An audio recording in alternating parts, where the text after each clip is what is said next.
Hello friends, Radhe Radhe. कैसे हैं आप सब? पिछले 4 दिनों से हमारे यहाँ पर लगातार बारिश हो रही है। हल्की सी भी धूप नहीं निकली है, जिस वजह से सब पक्षी परेशान हैं।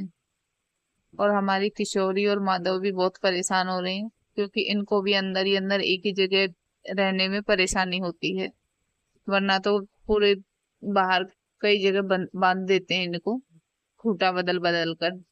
लेकिन अभी रात को बारिश होने की वजह से इनको अंदर ही बांध दिया था, क्योंकि भीग जाएंगे तो ये बीमार हो जाएंगे। इसलिए मैंने पहले माधव को बाहर निकाल दिया था, क्योंकि अब बारिश नहीं हो रही, बंद हो गई थी। और सब गोबर इकट्ठा कर दिया था। अभी बाहर से ना, अभी गीला है, मिट्टी गीली है, सब पूरा चिपका हुआ है, तो अभी छूट नहीं पाएगा। हल्की सी हवा चलेगी तो उसके बाद में सूख जाएगा थोड़ा थोड़ा, तभी बाहर सफाई हो पाएगी। इसलिए मैं अंदर आ गई थी घर के, और अंदर से सफाई शुरू की। और मुझे झाड़ू लगाते हुए ये छोटा सा बच्चा मिला, जिसे मैं बाहर छोड़ आई थी। बारिश के मौसम में अक्सर ये बच्चे और सांप घर के अंदर आ जाते हैं।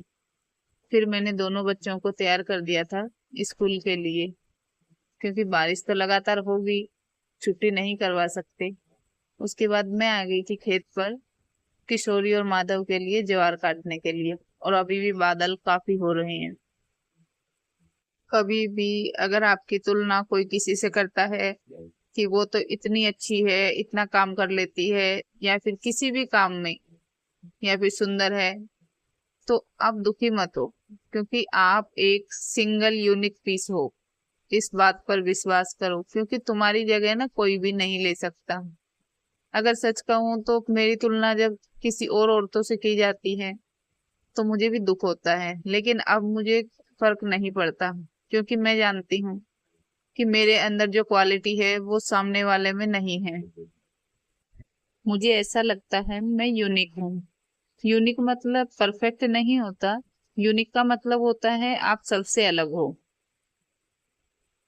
क्योंकि परिस्थितियां चाहे कैसी भी हो, मैं कमजोर नहीं पड़ती। और जब भी मेरे विपरीत परिस्थिति होती है, तो मैं अपने आप को ना उतना ही मजबूत बनाने की कोशिश करती हूँ।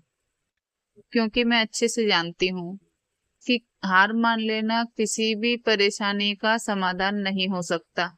इसलिए कोई भी परेशानी अगर जीवन में आती है, तो उसके साथ समाधान भी होता है। बस हमें नजरिया बदलने की जरूरत होती है। मैंने 2012 में बीपीओ सेक्टर में फर्स्ट जॉब की थी, एयरसेल कॉल सेंटर में। मैं जब ज्वाइन किया था, मैंने 1 महीने के बाद में ही एम्प्लॉय ऑफ द मंथ कई लोग बने थे। और मेरे मन में ऐसी जिज्ञासा थी कि मुझे भी एक बार एम्प्लॉय ऑफ द मंथ बनना है। अब नई नई जॉब थी, तो इतनी जल्दी तो नहीं हो सकता। इसलिए मैं टीम लीडर के पास गई अपने, और उनसे पूछा है कि sir, employee of the month के लिए क्या करना होता है।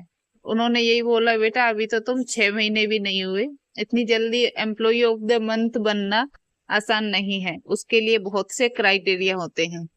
मैंने भी इग्नोर कर दिया, सोचा चलो छोड़ो। उसके बाद मैंने कुछ नहीं किया, सिर्फ और सिर्फ अपने काम पर अपना 100% दिया। और अगले महीने ही मैं एम्प्लॉय ऑफ द मंथ बन चुकी थी। मेरा फोटो, मुझे भी नहीं पता था कि मैं एम्प्लॉय ऑफ द मंथ बनी हूँ। जब कंपनी के मेन गेट पे अपना फोटो देखा था एम्प्लॉय आईडी के साथ में, और उसके नीचे लिखा हुआ था एम्प्लॉय ऑफ द मंथ, तब ना मुझे एक अलग ही खुशी हुई थी। और सब लोग भी हैरानी से देख रहे थे, क्योंकि मैंने अभी ज्वाइन किए हुए सिर्फ 2 महीने हुए थे। इसलिए अपनी मेहनत पे यकीन करो। कोई भी तुम्हारी तुलना किसी से भी करे, मत ध्यान दो। हकीकत तो ये है कि हमारे ज्यादातर अपने ही लोग हमें नीचा दिखाने की कोशिश करते हैं। मैं यहाँ पर गांव में रहती हूँ, और मेरे बच्चे भी, हम लोग मथुरा से हैं, तो ब्रज भाषा ही बोलते हैं। हिंदी वो लोग नहीं अच्छे से बोल पाते, क्योंकि हम लोग गांव में रहते हैं। शुरू से ही मैं गांव में रही हूँ, क्योंकि मेरी सास का मन शहर में नहीं लगता है। इसलिए मैं उन्हीं के साथ रहती हूँ शुरू से ही। मुझे यहाँ पर रहते हुए 11 साल हो चुके हैं।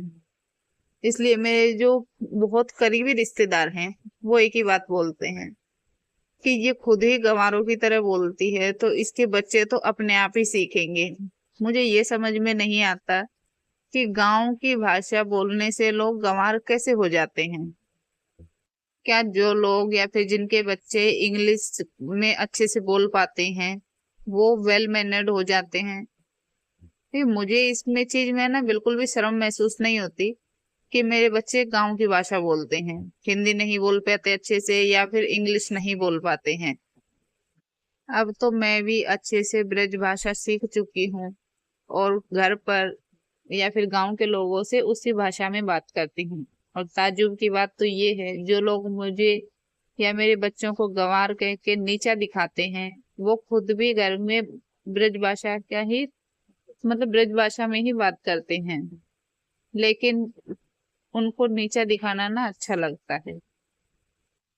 कि जीवन में खुश रहने का एक ही तरीका है, सबको इग्नोर करो और बस अपने पे ध्यान दो, अपनी खुशियों पे ध्यान दो, क्योंकि ये समय लौट कर नहीं आने वाला। राधे राधे।